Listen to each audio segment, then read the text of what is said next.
Good to see everybody this evening.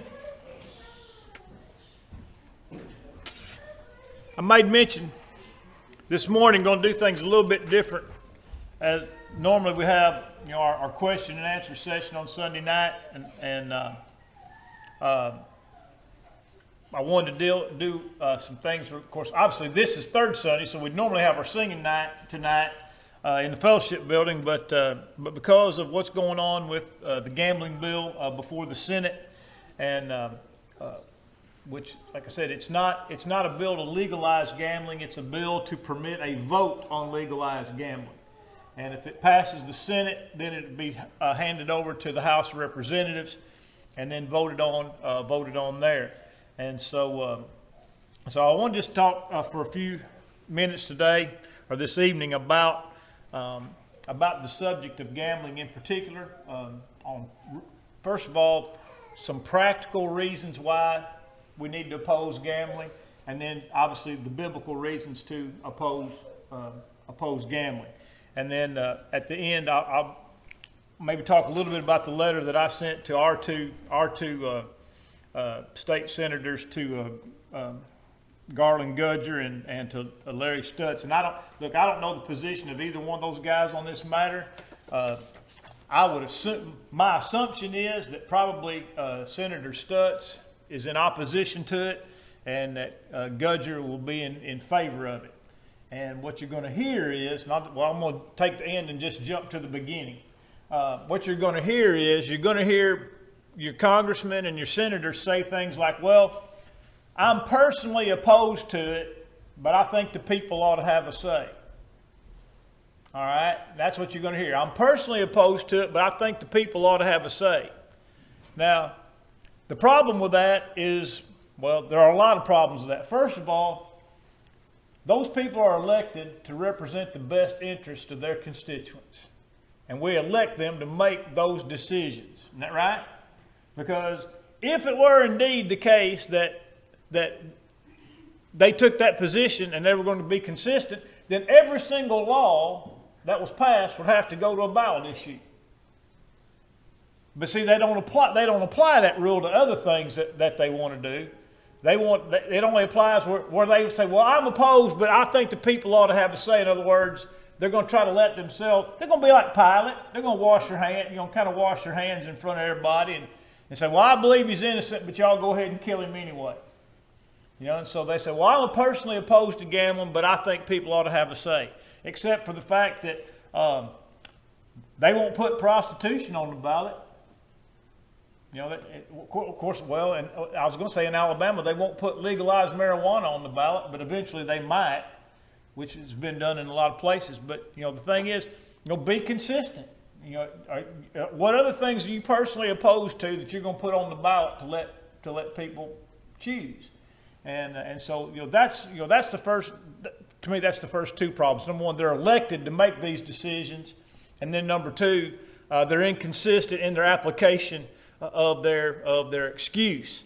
And then number three, and this is what I told Senators Stutz and Gudger both, is that when people lose their shirt in the casino, they don't go to the casino getting money for their electric bill. They don't go to the casino to get money to put food on their kids' table. The casinos don't provide that kind of service. They're not going to go to the lottery commission, to pay their electric bill. Where are they going? Where are they going to go when they've bottomed out and lost their water bill money, their power bill money, and their food money? They're going to go to the churches. So the churches are going to bear the brunt. The churches will bear the brunt of the financial difficulties that gambling creates. And so those were kind of the things that I emphasized in my two letters to the senators, and I would encourage folks to do the same. But just looking at some practical things with regard to gambling. First of all, gambling is sinful, even though it may be legal or for a good cause. Just because a thing is legal doesn't mean that it's not sinful. I actually heard Christians talk about this in Missouri when they legalized gambling in Missouri. And they passed the lottery. Christians were playing the lottery, and they thought, well, now because it's legal, it's okay for me to play the lottery. But just because a thing is legal doesn't make it biblical. It doesn't make it right. There are a lot of things that are legal. Abortion is legal. It doesn't make it right. Prostitution is legal in Las Vegas. It doesn't make it right. The sale of alcohol is legal, but it doesn't make it right. The sale of marijuana and other drugs is legal in many places. Doesn't make it right. A lot of places in California are refusing to prosecute any drug crimes of any kind. Well, just because the police are not going to enforce it doesn't make it right. One thing that does take place a lot in Alabama that nobody ever really talks about and is not enforced is that any game of chance is illegal in the state of Alabama. Raffles are illegal in the state of Alabama. And yet, all types of school organizations and civic organizations and all types of organizations participate in buying a ticket, buying a chance, win a shotgun, win $10,000, or whatever. All those things are illegal in the state of Alabama. Obviously, they're not pursued, they're not prosecuted, but they are indeed illegal in the state. In Romans chapter 3 and verse 8, Paul said it was a slanderous report of him that he said, let us do good, or let us do evil that good may come. He said, some people say we're teaching that it's okay to do evil as long as good results from it. And he said that report was slanderous. I believe the word there is scandalon. It was scandalous to say such a thing about Paul, that he would justify something that was evil for what might be said the greater good. If this thing makes it to the ballot, you just mark it down. They're going to spend the gambling interests are going to spend tens of millions of dollars in advertising. And they're going to tell you, it's all for the kids, it's all for the kids, it's all for the kids. Well, let me tell you what happened in Missouri about it being all for the kids. They made a law when they passed the gambling in Missouri that whatever certain percentage of tax revenue, what they call it tax revenue, it's actually gambling revenue, that a certain percentage of gambling revenue had to go to the public education system. And I think maybe the first year it was $200 million or $400 million. Well, guess what the legislature did? They cut the general fund by the exact same amount that the gambling brought in and spent that money somewhere else. So they kept their word. 20 or 30 or 40% of the gambling revenue went to the school, but they cut the school budget by the exact same amount, and schools ended up getting squat. That's what it boiled down to. But what did they say all the whole while? It's all for the kids. It's all for the kids. It's all for the kids. It's like, if your kids are that important, then raise taxes. If it's that important, raise taxes. If schools are important, raise taxes. One reason our schools don't have the money in many places that they need is because our tax rate is so low. Our property tax rate is so low. Here's a fact. You can double the property tax rate in the state of Alabama and we'll still be 50th in the nation. If you doubled our basic state tax property rate, we'd still be behind the state of Mississippi.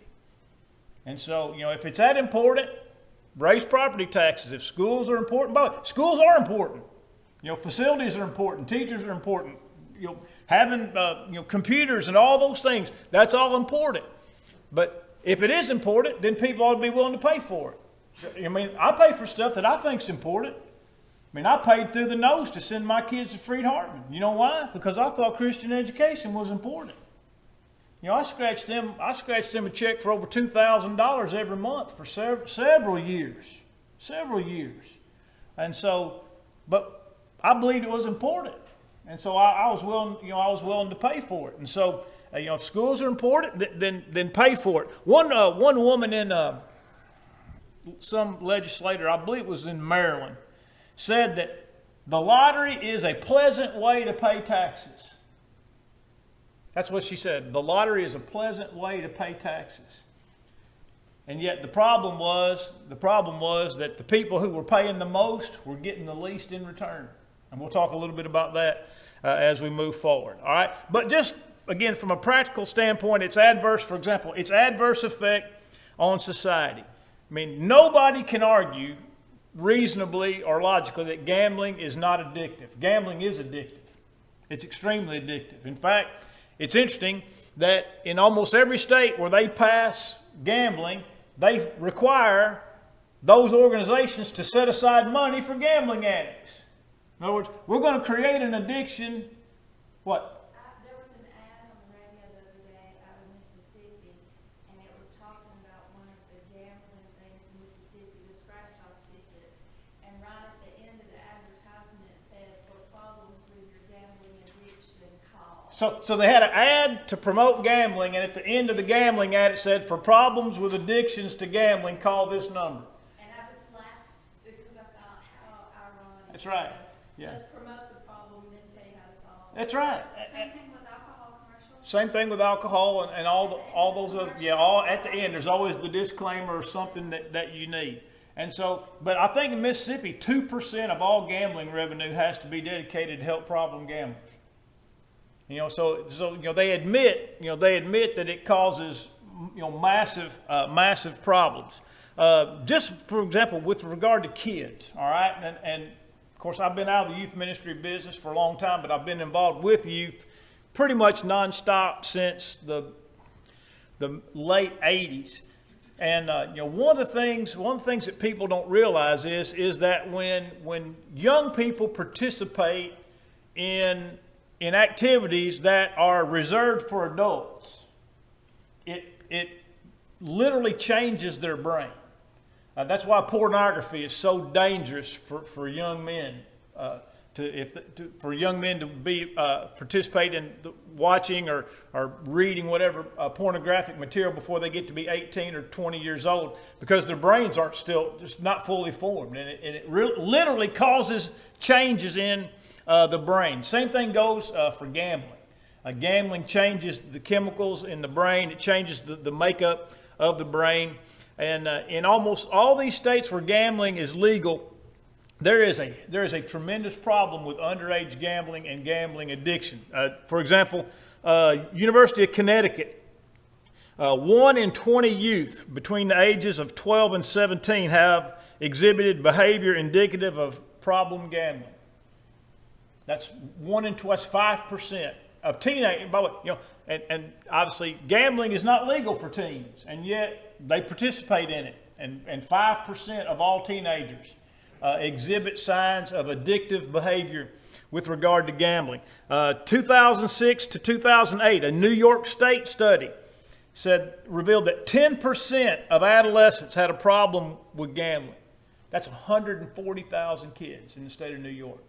140,000 kids in the state of New York have a problem with gambling, and another 140,000 are exhibiting at-risk behavior. At-risk behavior. 3 in 10 problem gamblers also have need of chemical addiction treatment.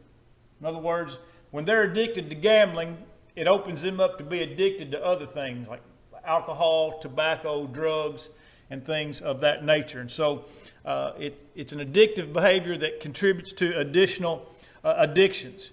Now, this is an older study, but it was also in the state of Connecticut. Surveyed 4,000 high school students in 5 high schools. So these were large high schools. 5 high schools, 4,000 students surveyed. 87% of those surveyed had gambled for money at some time in the previous year. Now, it could have been just something as simple as a $1 bet on the national championship game. Or it could have been a $1 square, buy a square on a ball game, 1 to 10. I don't know if any of y'all are familiar about how that works, but you just buy a square and it's just completely random. You don't pick anything.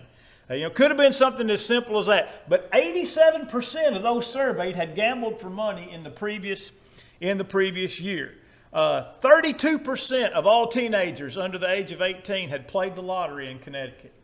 Even though you're supposed to be 18 to buy a lottery ticket, 32% had played the lottery. A gambling ring was broken up at Daniel Hand High School in Madison, Connecticut, after one student informed police that he had lost $20,000 to a 17-year-old bookie. A high school student had lost $20,000 to a 17-year-old high school bookie. Just incredible. By the way, what do you think people do when they start getting behind in their gambling problem? A lot of them commit suicide. A lot of them start stealing. And with the females, it ends up, and a lot of times it ends up in prostitution. A lot of the studies showed that the women, or the young ladies that ended up with gambling problems, ended up prostituting themselves to cover their gambling habits or their gambling losses. State of Texas, 70% of gamblers that seek professional help cite the lottery as their number one source of addiction. 70% say the lottery. You know, people think the lottery is the most innocuous, innocent of all the gambling, and yet it's the most insidious. There's more money spent on gambling in the United States than spectator sports, movies and music, video games, and theme parks combined. More money. And by the way, that number is far increased now that they've expanded online sports gambling. Like Tennessee and Michigan, a number of states have legalized online sports gambling. And so I'm sure that number's probably exploded in the last, well, that study there is 22 years old. So you can just imagine what online gambling has done for the gambling industry. All right. Also, the legalization of gambling contributes to crime. All right. Gulfport, Mississippi. 8 months after the casinos opened in Gulfport, Mississippi, murder was up 75%, rape 200%, robbery 311%, assault 64%, burglary 100%, vehicle theft 160% in the first 8 months after they opened the casinos in Gulfport. Gulfport property crime is 2 times the national average.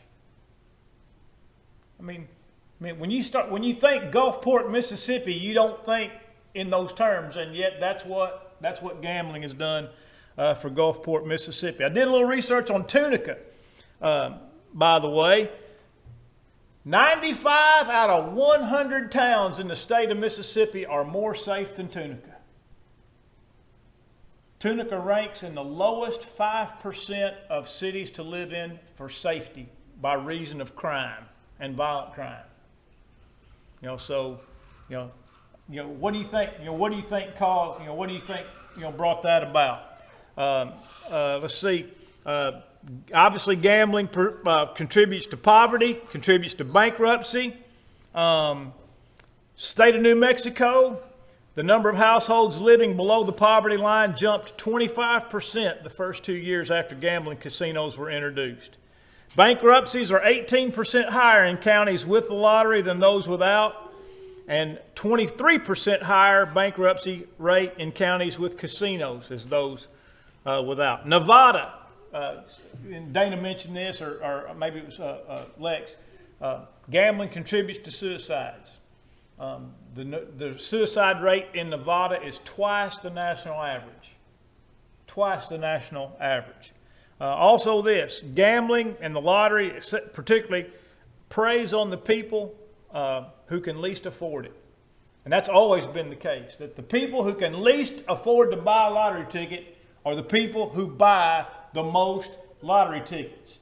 Now, in Illinois, and I'll just give you this, then I'll give you the statistics. The Illinois Lottery placed a billboard in a Chicago slum, that's probably pretty much the whole city now, but placed a billboard in a Chicago slum with a picture of a lottery ticket with the tag, "This could be your ticket out." This could be your ticket out. The New York Lottery had this ad with a picture of a lottery ticket. "All you need is $1 and a dream." I read about a guy in Maryland who said he plays the lottery every day before he goes to work and after he gets off work. Every day he's been playing the lottery for 13 years. Now, here's the kicker. He said he hit it big one time on a pick 4 and won $15,000. And he said he invested it. He invested it. And then he followed that with this statement: "They've probably got all that back from me by now." Now think about that.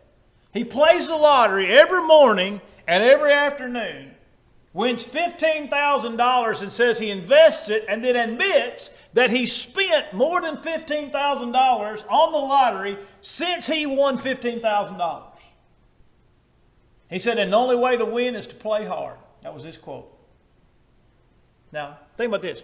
What would he have if he took all the money that he spent every morning and every afternoon and invested that instead of buying a lottery ticket?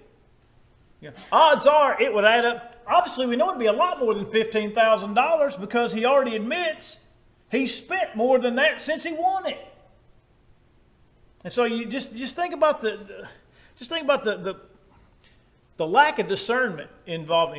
When he said I invested it and they got more than that back since then, I just had to shake my head and laugh.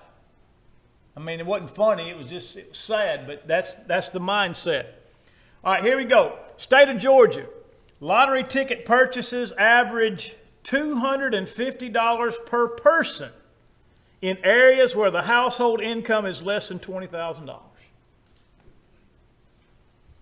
In the state of Georgia, households that have a total household income of less than $20,000 spend on average $250 per person on lottery tickets. In Kentucky, 79% of lottery ticket purchases are in areas with an average household income of less than $21,000. 2012, Park Heights, Maryland. One of the poorest, it is the poorest zip code in all of the state of Maryland. The average household income in Park Heights, Maryland is less than $35,000. And yet they spent more on the lottery than any other zip code in the state. $34 million, almost $600 per adult. So if you happen to have a 2-adult household, making a total of less than $35,000, $1,200 of that went to buying lottery tickets on the average. On the average. Statewide, the lowest 20% income zip codes bought 27% of all lottery tickets. The lowest 1/5 of income zip codes in the state of Maryland bought 27% of all the lottery tickets. Guess which 20% bought the least? The wealthiest. The wealthiest 20% of the people in Maryland bought the least number of lottery tickets, less than $97 per person. So in other words, the poorest people spent 5 times on the lottery what the richest people in the state spent. And so, you know, the lottery preys on poor people, and it preys on Black Americans. I mean, because Black Americans live in a lot of the poorest parts of our country, and that's a problem. That by the way, the one woman in Maryland was complaining because she said, basically, here's what she's saying, and she was from the Park Heights, Maryland area. She said, our people spend more money on the lottery than anybody, but we're not getting a proportionate amount of return. It's like, oh, fancy that. Imagine that. People in the state capitol are not concerned about poor folks buying lottery tickets. Isn't that interesting? By the way, that's how taxes work. Taxes work by people who pay the most generally should expect the most return. I mean, just by example.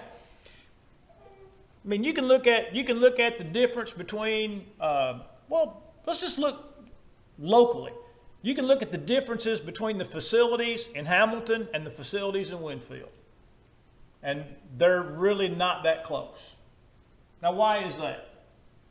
Because people in Winfield pay more in property taxes to support their schools than people in Hamilton do. Now, compare the situation at Winfield.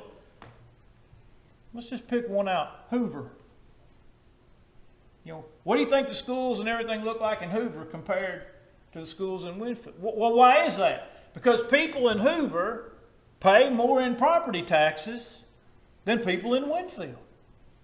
And so, so my point is, that's how the tax system works. When you pay more, you can expect to receive more, particularly in a local economy.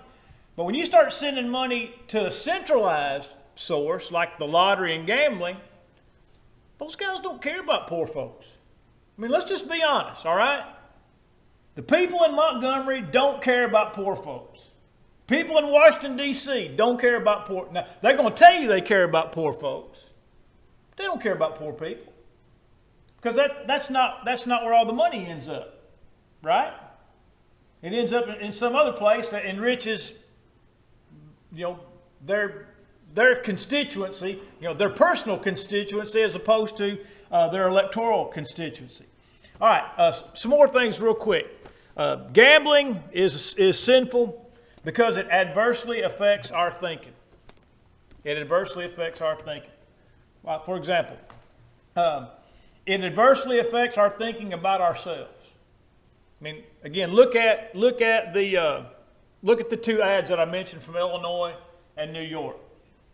What's the real way out of poverty? That's right, work. Education and work. Education and hard work. By the way, there were three ways that three things that if you do, that almost guarantees you will not live in poverty. One of them is finish high school.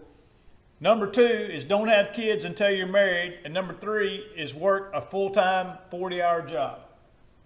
Now, people who finish high school, don't have kids until they're married, and work a 40-hour work week are exponentially less likely to live below the poverty line.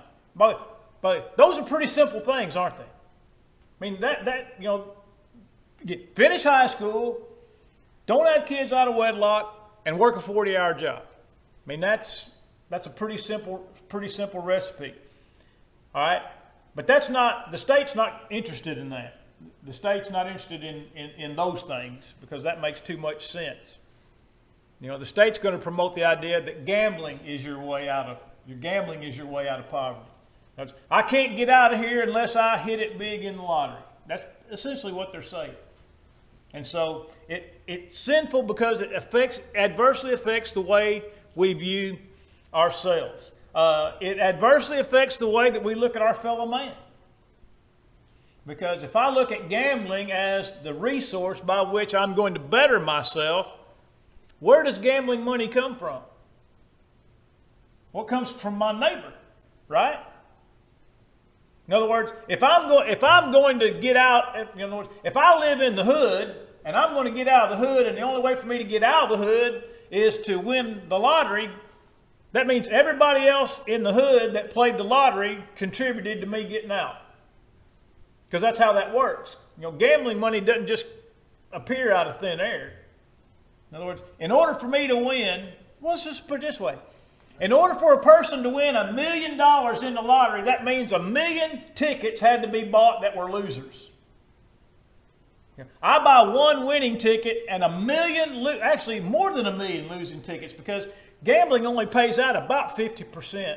Lottery only pays out about 50% of the income in earnings. 50 to 55 is about average. The rest of it goes to administrative fees, and then however the state wants to spend it. So if you want 1 million, there'd have to be about 2.5 million losing tickets bought for me to win. Well, where'd that money come from? Well, it came from my neighbors, that played the lottery. People don't think they just don't understand where that money comes from. That's in the so-called winnings.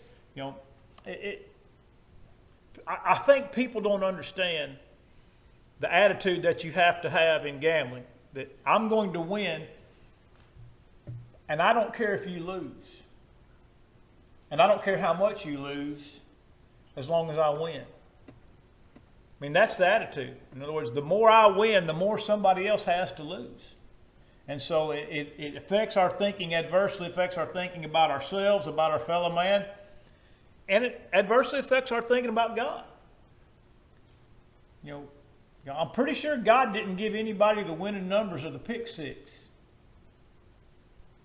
You know, somebody might win the lottery and get on there and thank God for their lottery numbers, but I'm pretty sure God didn't give them to them. Because I'm pretty certain that if you won a 300 million pick six, that God is more concerned with the 300 million people or however many million people that ended up losing their shirt, you know, so that you could win the big. So, what's that? They carry their money to other states by lottery tickets, so Alabama's losing that money. It's not that much money. I'm just saying that's what they say. That's what they'll say. They'll say people are driving to Georgia, people are driving to Tennessee, people are driving to Mississippi. I mean, nobody denies that. Nobody denies that, but it's not sustainable. I mean, have any of y'all heard that the casinos in Mississippi are closing? Have any of y'all heard that? Did y'all know that?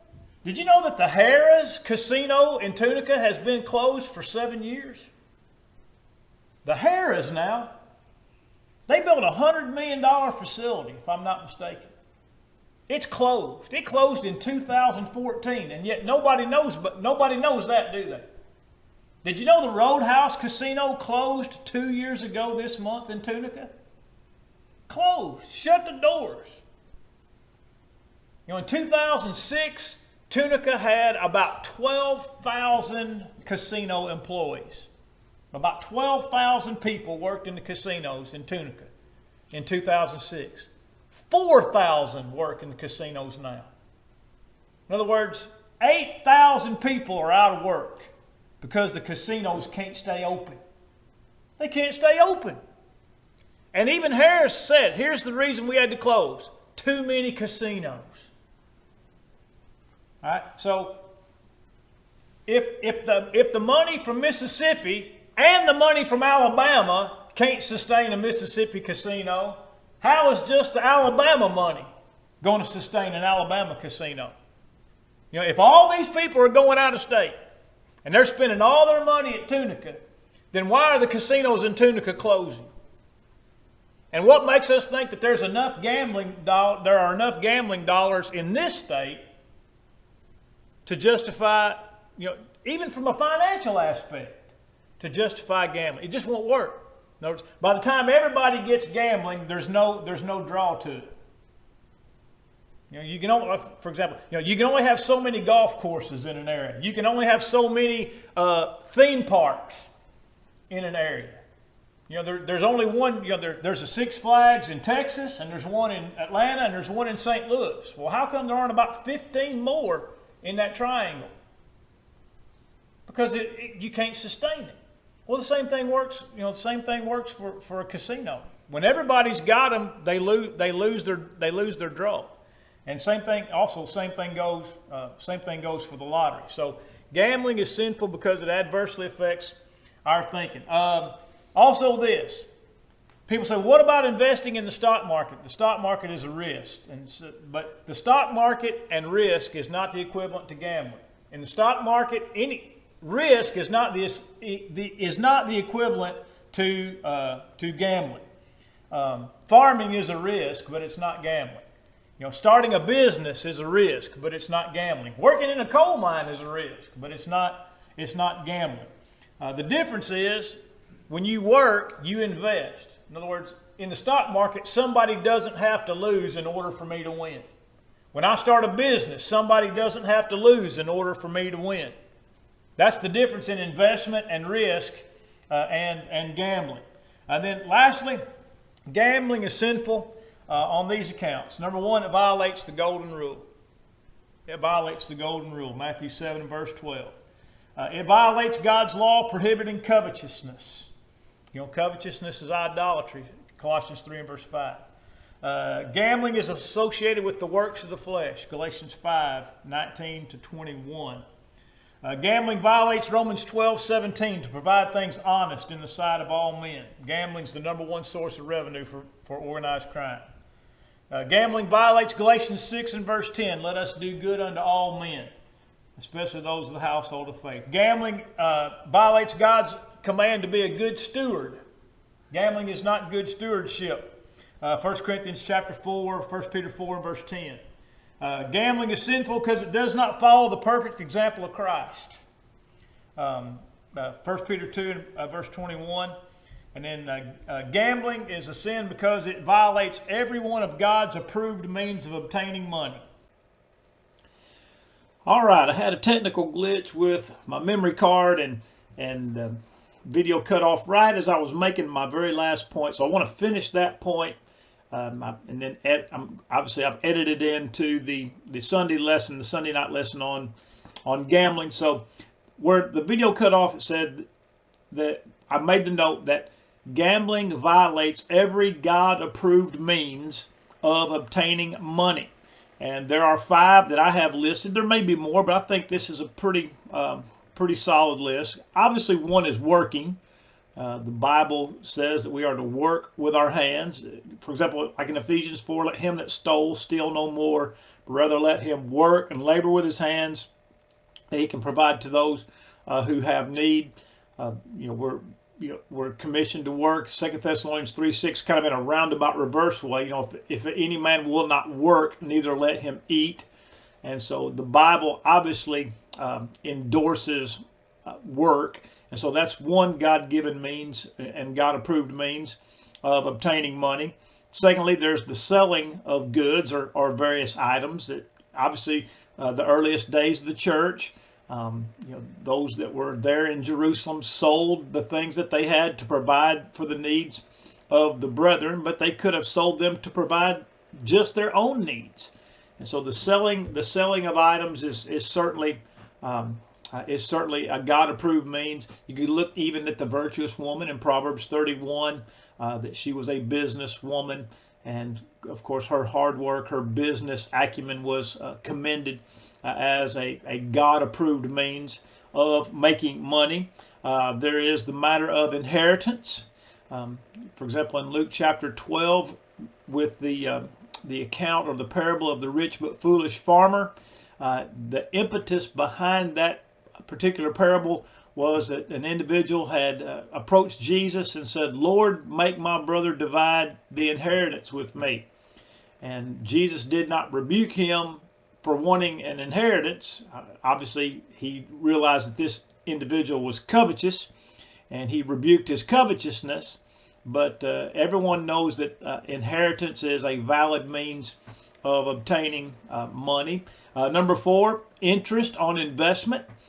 With the example of the parable of the talents, where one man received 5 talents, which a talent was a unit or a weight of money, and another had 2 talents, the other had 1 talent, and of course we could talk about going back to work, where the one used his 5 talents and gained 5 more. In other words, he put that money to work.